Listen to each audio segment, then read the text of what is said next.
नमस्कार दोस्तों, आईएएस मार्गदर्शक चैनल पर मैं आशीष एक बार फिर से आप लोगों का स्वागत करता हूं। इधर बीच में एक सीरीज मैंने चला रखी थी जिसमें कि रोजमर्रा जो अखबार के पन्नों पर महत्वपूर्ण खबरें होती हैं जो कि सिविल सर्विसेज के लिए जरूरी हो सकती हैं, उनको मैं आप लोगों के साथ बहुत सार संक्षेप के रूप में प्रस्तुत करने की कोशिश कर रहा था। ये ऐसी खबरें होती हैं जो सामान्यतः हमारी आंखों से ओझल हो जाती हैं। इसे हम करंट अफेयर्स के लिए इतना अधिक इंपॉर्टेंट नहीं मानते। ये एक और वजह है कि ज्यादातर टीचर्स जो है वो आपको द हिंदू या करंट अफेयर्स के मुद्दे पढ़ा रहे होते हैं, पर ऐसे मुद्दे वो छोड़ देते हैं क्योंकि ये लगता है कि ये सीधे सीधे एग्जाम्स के नजरिए से बहुत जरूरी नहीं है। परंतु मैं ऐसे मुद्दों को पकड़ने की कोशिश कर रहा हूं जो आपके आंसर राइटिंग में या फिर आपके प्रीलिम्स में वह आपके अध्ययन में गुणात्मक परिवर्तन लाते हैं, क्वालिटेटिव डिफरेंस लाते हैं। तो ऐसे बहुत छोटे छोटे इश्यूज को लेकर के मैं आ रहा हूं और बीच में एक छोटा सा गैप हो गया था, परंतु अब जो है इस सीरीज को दोबारा चालू कर रहे हैं। इसमें ज्यादातर आंकड़ों पर बात करते हैं। आज भी द हिंदू से ही उनको जो है मेरा धन्यवाद भी कि वो इस तरह के सारगर्भित मुद्दों को सामने लेकर के आते हैं। तो उनको आभार प्रस्तुत करते हुए मैं इस आज के टॉपिक को आपके सामने रखने की कोशिश कर रहा हूं। आज का जो टॉपिक है वो है कि संसदीय लोकतंत्र को क्या समाप्त किया जा रहा है। यह मुद्दा मैं क्यों कह रहा हूं, क्योंकि इसके पहले भी जब मैं पूरा का पूरा पॉलिटी मैंने पढ़ाई है तो या फिर ऑफलाइन पढ़ाया है, ऑनलाइन पढ़ाया है, तो हर जगह मैं अपने स्टूडेंट से चर्चा जरूर ये करता हूं कि ये कई बार कहा जा रहा है कि संसद में इस समय जो है 100% काम हो गया है, जितना काम लाया गया था वो सारे के सारे बिल पास हो गए। तो मैं हमेशा ये कहता हूं कि संसद एक ऐसी जगह नहीं है जिसका कि काम बिल पास करना है। निसंदेह बिल पास करना उसकी जिम्मेदारी है, लेकिन संसद का काम मशीनी तौर पर आंकड़ों के लिहाज से सिर्फ बिल पास करना नहीं है, कानून बनाना नहीं है, बल्कि संसद एक महत्वपूर्ण जगह होती है जहां पर कि गुणात्मक बहस और चर्चा होनी चाहिए। देखिए, जब संसद चुनी जाती है, लोकसभा चुनी जाती है, तो लोकसभा में सिर्फ सत्ता ही पक्ष नहीं चुना जाता है, विपक्ष भी चुन करके गया हुआ है। और विपक्ष की जिम्मेदारी क्या है? सरकार की आलोचना करना, सरकार के मनमाने कदम पर रोक लगाना। अगर सिर्फ बिल पास करना उनकी जिम्मेदारी होती तो यह मान लिया जाता कि लोकसभा में सिर्फ सरकार और विपक्ष को अपहार कर दीजिए, विपक्ष को होना ही नहीं चाहिए था। विपक्ष है मतलब कि सरकार के ऊपर नियंत्रण है। यह लोकतंत्र में बड़ा जरूरी है। अब संसद में या लोकसभा में, राज्यसभा में गए हुए सभी सदस्य एक साथ बैठ करके सभी मुद्दों पर, खास तौर से जो तकनीकी किस्म के मुद्दे हैं या जिन पर किसी तरह की जो है संदेह है या किसी अन्य तरह के संशोधन की गुंजाइश है, ऐसे मुद्दों पर क्या सरकार को जो है पूरी तरह से फ्री हैंड दे देना चाहिए या फिर संसद ही बैठ करके जो है सारे सदस्य आपस में मिलकर के जो है इस बिल को बना सकते हैं? तो कहते हैं कि ऐसा संभव नहीं है। इसीलिए संसदीय लोकतंत्र का एक बड़ा महत्वपूर्ण घटक रहा है जिसे बोलते हैं संसदीय समिति। संसदीय समिति संसद के सदस्यों को मिलाकर के बनाया जाता है और इसमें यह दो तरह की होती हैं। इसकी डिटेल मैंने पढ़ाई है आप लोग को। एक होती है स्थायी समिति और दूसरे को कहते हैं हम तदर्थ समिति। इन दो समितियों के माध्यम से काम करती है। डिटेल में अगर आप जो है भारतीय राज्य व्यवस्था करके जो है आप प्लेलिस्ट में जाएंगे आईएएस मार्गदर्शक यूट्यूब चैनल पर, तो भारतीय राज्य व्यवस्था जो है इस पर आप, मेरे चैनल का नाम तो आपको पता है क्योंकि उसके माध्यम से ही आप देख रहे हैं, तो भारतीय राज्य व्यवस्था प्लेलिस्ट है, इसमें भी आपको ये मुद्दा मिल जाएगा। और एक जो है पार्लियामेंट करके भी जो है ज्यादा डिटेल में, ये जो पार्लियामेंट नाम की प्लेलिस्ट बनी हुई है, संसद नाम की जो प्लेलिस्ट बनी हुई है, इस प्लेलिस्ट में अगर आप जाएंगे तो वहां पर संसदीय समिति पर मैंने बहुत अधिक चर्चा किया हुआ है। और संसदीय समितियां जो क्या काम करती हैं कि अगर संसद के समक्ष कोई जटिल विषय प्रस्तुत हो गया हो, जटिल विषय हो, या फिर जटिल विषय के साथ साथ अगर हम कहें तो कोई विवादास्पद विषय है, तो उसे प्रायः, विवादास्पद विषय है तो उसे प्रायः जो है संसदीय समितियों के माध्यम से निपटाया जाता है। इसी तरह से सरकार यानी कि कार्यपालिका के जितने भी विभाग होते हैं, कार्यपालिका के जितने विभाग हैं, उन सभी विभागों से संबंधित एक संसदीय समिति होती है और उस समिति के माध्यम से उस विभाग के कार्यों की लगातार निगरानी की जाती है। लेकिन यह देखा जा रहा है कि अब धीरे धीरे इन संसदीय समितियों के महत्व को खत्म किया जा रहा है। पिछले 2 जो लोकसभाओं का कार्यकाल है, एक वर्तमान में जो अभी चल रहा है, और ये मैं नहीं कह रहा हूं, ये आंकड़े कह रहे हैं और ये आंकड़े संसद के द्वारा ही जारी किए जाते हैं, इनमें आप कोई लाग लपेट नहीं रख सकते। तो अगर संसदीय समितियों को खत्म किया जा रहा है तो मतलब संसदीय लोकतंत्र को भी खत्म किया जा रहा है। इसे कैसे हम आंकड़ों के चश्मे से देख सकते हैं, तो ये कहते हैं, यहां पर देखिए इंग्लिश में, चूंकि मैंने द हिंदू से सीधे सीधे लिया है, तो कहते हैं कि poor turn out in parliamentary committees, यानी कि जो संसदीय समितियां हैं, ये लिखने की बहुत अधिक जरूरत नहीं है, इनको समझिएगा कि जो संसदीय समितियां हैं उनमें जो उपस्थिति है सदस्यों की, इन संसदीय समितियों के सदस्यों की जो उपस्थिति है वह बहुत ही निम्न स्तर की होती चली जा रही है, यानी कि बहुत कम उपस्थिति दर्ज की जाती है। पार्लियामेंट्री कमेटीज, ये लिखते हैं कि parliamentary committees are pivotal to the functioning of parliament. When a bill is referred to a committee, the members consult experts and stakeholders to arrive at an informed opinion about the pros and cons of the bill।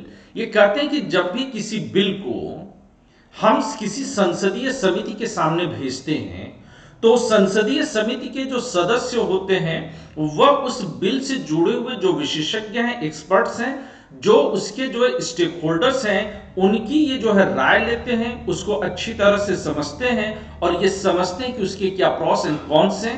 Pros and cons का मतलब है कि उसके जो है अच्छे पहलू क्या हैं और बुरे पहलू क्या हैं। The recommendations from the committees lead to better legislation, और इस तरह से जो संसदीय समितियां जो सुझाव देती हैं वह ज्यादा बेहतर कानून के निर्माण में सहायक होती हैं। However, in the recent past, the share of bills that reach the committees has dwindled. Worryingly, the attendance of MPs who are members of various such committees barely crossed 50% in the last 3 years. ये jasmine Nihalani जी का जो है एक आकलन है। तो ये यहाँ पर बताने की कोशिश की गई है आपको कि ये बड़े चिंता का विषय है कि पिछले कुछ सालों में इस तरह की समितियों में जो बिल्स भेजे जाते हैं, संसद के पटल से जो बिल भेजा जाना है, ना सिर्फ उसमें कमी आई है बल्कि चिंता की बात इसलिए और भी बढ़ जाती है क्योंकि जो संसद सदस्य हैं, जो कि इन समितियों के सदस्य बनाए जाते हैं, वो भी बहुत कम मात्रा में इन संसदीय समितियों की बैठक में भाग लेते हैं। यह आंकड़ा तब और भी महत्वपूर्ण हो जाता है कि जब अगर आप देखेंगे तो पिछले 7 सालों में देश के प्रधानमंत्री की खुद की संसद में उपस्थिति कितनी रही है, नाम मात्र की रही है। वो जाते हैं, बस कुछ अपना भाषणबाजी वगैरह किए और भाग लेते हैं। यानी कि हमारे प्रधानमंत्री से लेकर के विपक्ष के नेताओं से लेकर के सामान्य संसद सदस्यों तक में संसदीय समितियों के प्रति कोई रुचि नहीं बची है, यानी कि गंभीर काम नहीं होता है। जो द हिंदू ने आंकड़े प्रस्तुत किए हैं, द हिंदू ने उसे पढ़ने का तरीका बताया। उन्होंने बताया कि वह जो है ये आंकड़े कैसे प्रस्तुत कर रहे हैं। तो इस आंकड़े के लिए उन्होंने 3 स्टेप्स बताए हैं। उन्होंने कहा कि in the analysis 1 member sitting is defined as 1 member attending 1 sitting of a committee. तो उन्होंने कहा कि इसमें जो है, जो एक सीटिंग मानी गई है एक सदस्य की, तो यह माना जाता है कि मान लीजिए कि कोई कमेटी है और उसके जो है 10 सदस्य हैं और 10 सदस्यों ने 5 मीटिंग पूरी अटेंड की, तो इसे जो है 50 उपस्थिति गिनी जाएगी। यानी कि एक सदस्य की एक बार की बैठकी को हम एक उपस्थिति मान करके चलेंगे यहां के आंकड़ों के लिए। ये कहते हैं कि दूसरा, the analysis is restricted to departmentally related standing committees of the Lok Sabha. ये कहते हैं कि ये जो पूरी की पूरी हमने जो है आंकड़े लिए हैं वह जो है विभाग संबंधी स्थायी समितियों के लिए जो लोकसभा की हैं हम उसके लिए लेते हैं। इसको जो है DRSCs बोलते हैं। DRSCs का मतलब विभाग संबंधी स्थायी समिति। आप मेरे पुराने कोर्सेज में देखिएगा, बहुत डिटेल में इस पर चर्चा है, लगातार इधर पीछे कुछ सालों से इस पर प्रश्न भी आए हैं। तो DRSCs जो है ये कहते हैं कि according to PRS legislative research, यानी कि संसद के कामकाज को लेकर के जो एक अनुसंधान और अध्ययन केंद्र है PRS, उसकी रिपोर्ट के हिसाब से कह रहे हैं कि there are 24 DRSCs that overseas the working of a ministry. तो कह रहे हैं कि किसी भी मंत्रालय के कामकाज की निगरानी के लिए जो DRSCs बनाई जाती हैं, विभाग संबंधी समिति बनाई जाती हैं, ऐसी कुल 24 DRSCs बनाई गई हैं। ऐसी 24 जो है पार्लियामेंट्री कमेटीज बनाई गई हैं जो अलग अलग विभागों के काम देखेंगे।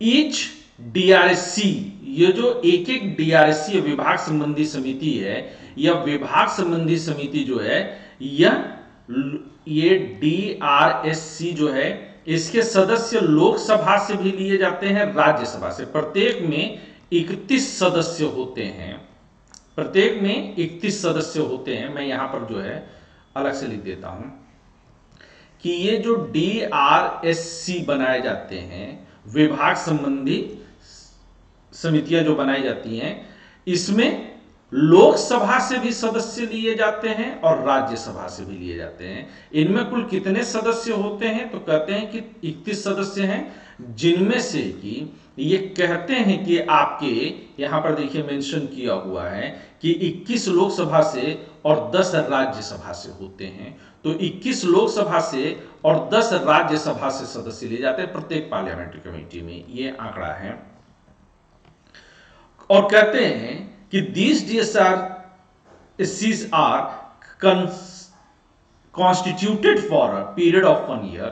और ये जो DRSCs बनाई जाती हैं, विभाग संबंधी स्थायी समितियां बनाई जाती हैं, यह 1 साल के लिए बनाई जाती हैं। ये स्थायी समिति होती हैं, स्टैंडिंग कमेटी या स्थायी समिति हैं, यानी कि हर 1 साल के बाद इसके सदस्य बदल दिए जाते हैं। हो सकता है कि कुछ पुराने सदस्य रिटेन कर लिए जाए, ये भी संभव है, लेकिन उनको फिर से जो है उसमें रखना होगा। तो ये दूसरा जो है एनालिसिस का तरीका होगा। तीसरा कहते हैं कि द कमेटी है मल्टीपल सीटिंग्स एन ईयर। ये जितने भी कमेटीज होती हैं, 1 साल में इनकी कई बैठक होती हैं। For the analysis only seatings in 1920 21 and 22, यानी कि 21-22 तक का जो है आंकड़ा जो है हम ले रहे हैं, यानी कि 19-20 का, 20-21 का और 21-22 का। ये 3 साल का आंकड़ा जो है हम यहां पर ले रहे हैं, ठीक है। और ये 21-22 का जो आंकड़ा है वो 10 जनवरी तक का लिया गया है। तो अगर इस तरह से आंकड़ों को देखा जाए तो फिर क्या निकल करके आता है, ये बड़ा इंपॉर्टेंट है। अगर आकर के आप देखिएगा तो ये जो आपको यहां पर MS, WS और BS लिखा हुआ है, इनका मतलब क्या है? इनका मतलब होता है, MS का मतलब होता है मानसून सत्र। ये क्या है? MS जो है वह मानसून सत्र है। WS शीत सत्र है और BS बजट सत्र है। अब जो बजट सत्र होता है ये साल का पहला सत्र होता है जो जनवरी से शुरू होता है और अमूमन अप्रैल तक जाता है। WS साल का सबसे छोटा और जाड़े में जो होता है नवंबर दिसंबर के महीने में बुलाया जाता है। और मानसून सत्र जो होता है वह जुलाई से सितंबर तक के बीच में बुलाया जाता है, यह मध्य सत्र होता है। कहते हैं कि in the last winter session, जो पिछला शीत सत्र हुआ जो 2021 में हुआ, उसमें जो शीत सत्र हुआ उसमें 12 बिल्कुल संसद में प्रस्तुत किए गए थे, जिसमें से कि 4 को ही संसदीय समिति को भेजा गया, यानी कि मात्र 33% भेजा गया, 33% ही। अगर ये कहा जाए तो यह पिछले जो मानसून सत्र 2021 का रहा है, जो शीत सत्र की तुलना अगर मानसून सत्र से करें तो मानसून सत्र में जो है 15 बिल प्रस्तुत किए गए थे संसद में और एक भी संसदीय समितियों को नहीं भेजा गया था। और इसके उलट कहते हैं कि अगर इसी चीज की तुलना करिए तो ये कह रहे हैं कि 2014 से अगर आप तुलना करिए तो बहुत तेजी से गिरावट आई। इन्होंने कहा कि पहले जो है अगर 14वीं और 15वीं लोकसभा में अगर आप देखिए तो 14वीं और 15वीं लोकसभा यानी कि जब यूपीए 1 और यूपीए 2 की गवर्नमेंट थी तो तकरीबन 60% 14वीं लोकसभा में और 15वीं लोकसभा में 71% बिलों को संसदीय समितियों को भेजा गया था, जिनकी संख्या अगर आप देखिए तो 33% तक आ गई। और अगर 16वीं और 17वीं लोकसभा में देख लिया जाए तो 16वीं लोकसभा में ये घट करके 27% और 17वीं लोकसभा में अब तक कुल मिलाकर के 13% ही भेजा गया। तो 60% से गिरते गिरते यानी कि 71% से अगर ले लें तो यह गिर करके 13% आ गया। ये आंकड़े आपके सामने दिए हुए हैं कि 2014-15 में मानसून सत्र में जो है कितने बिल भेजे गए, ये कमेटीज को है। तो ये 2014 के जो है मानसून विंटर और बजट सेशन का है। 2015-16 में भी आंकड़े कुछ कम जरूर हुए हैं लेकिन ठीक ठाक नंबर से। लेकिन फिर 2016 में अगर देखिए तो आंकड़े फिर और बढ़े हैं। 2017 में तो ये आंकड़े अच्छे खासे रहे। 2018 तक आते आते जो बजट सेशन था इसमें 50 बिल भेज दिए गए थे। यहां पर जो है संख्या बढ़ रही है। और उसके बाद से अगर देखिए तो सभी जगहों पर बिल्स में लगातार गिरावट चलती चली आ रही है। तो अगर एवरेज देखिए तो ये पहली बार जो होगा कि आप देखेंगे कि सभी जगहों पर सिंगल डिजिट, ये 10 हो गया, एक बच गया, अदरवाइज ये जो है ग्राफ बहुत छोटे बनने लगे। यहां पर तो 0 हो गया और ये जो है 33 गया विंटर सेशन का। ये परसेंटेज में है, ये परसेंटेज में है। जबकि अगर हम ये कहें कि 2018 में से लेकर के 2020 तक के बीच में कहें तो संसद में कार्यकाल की अवधि कम हुई है, जबकि टोटल बिल जो है यहां पर ज्यादा भेजा गया है। अगर यहीं पर कहें तो यह आंकड़ों से एक चीज और आपको चौंकाने वाली मिलेगी कि जो संसदीय समिति के सदस्य हैं उनकी कुल बैठक जो है, उनकी कुल उपस्थिति 50% से भी कम रही है। अगर सभी संसदीय समितियों के सभी सदस्यों की कुल उपस्थिति को अगर हम जो है बैठक मान लें तो ये 18,903 होना चाहिए था, जबकि टोटल बैठक कितनी हुई 8,603। होना कितना चाहिए था 8,903, हुई कितनी 8,632, यानी कि 46% के करीब यह आंकड़ा रहा है। 46% का आंकड़ा रहा है। इसी तरह से अगर जो है हाउस वाइज अटेंडेंस देखें कि कितना रहा है तो हाउस वाइज अटेंडेंस जो रहा है यह और चौंकाने वाला है कि कहता है कि the chart shows the number of possible member sittings of both Lok Sabha and Rajya Sabha members and the share of sittings attendant. तो यह कहते हैं कि लोकसभा में अगर आप देखिए तो लोकसभा में कुल 12,519 बैठकें होनी चाहिए थी, क्योंकि सदस्य संख्या ज्यादा होता है, 21 और 10 का अनुपात है। तो उसके मुकाबले कुल जो बैठक हुई वो 48% ही होती है आपको। और राज्यसभा की जो बैठकों होनी चाहिए थी वह 41%, यानी कि राज्यसभा के सदस्य और गए गुजर मिले। लोकसभा के सदस्य तो एक बार बहाना बना सकते हैं कि हमको अपने क्षेत्र का दौरा करना था, राज्यसभा के सदस्य क्या कर रहे हैं।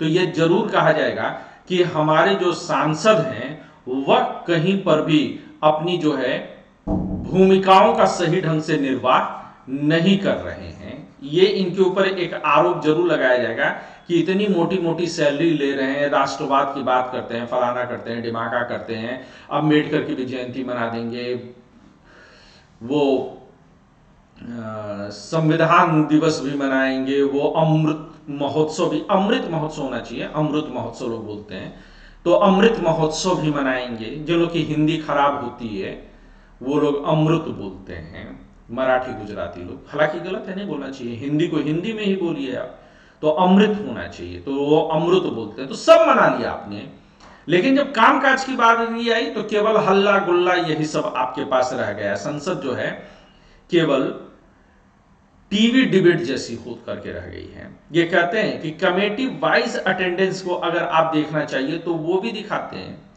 ये कहते हैं कि कमेटी वाइज अटेंडेंस आप उठा करके देख लीजिए, तो कहते हैं कि विदेश मंत्रालय में मात्र 38% जो है उपस्थिति दर्ज हुई, जबकि अगर जो है खाद्य पदार्थों को लेकर के कहा जाए या जो है सार्वजनिक वितरण को कहा जाए तो 41% है, कम्युनिकेशन एंड आईटी में 42% है, सोशल जस्टिस यानी कि सामाजिक न्याय और सशक्तिकरण में 43% है, मजदूरों के बारे में बात किया जाए तो 44% है, वाटर रिसोर्सेज 44% है, ये बैठक है, जबकि इसको तो 80-90% होना चाहिए था।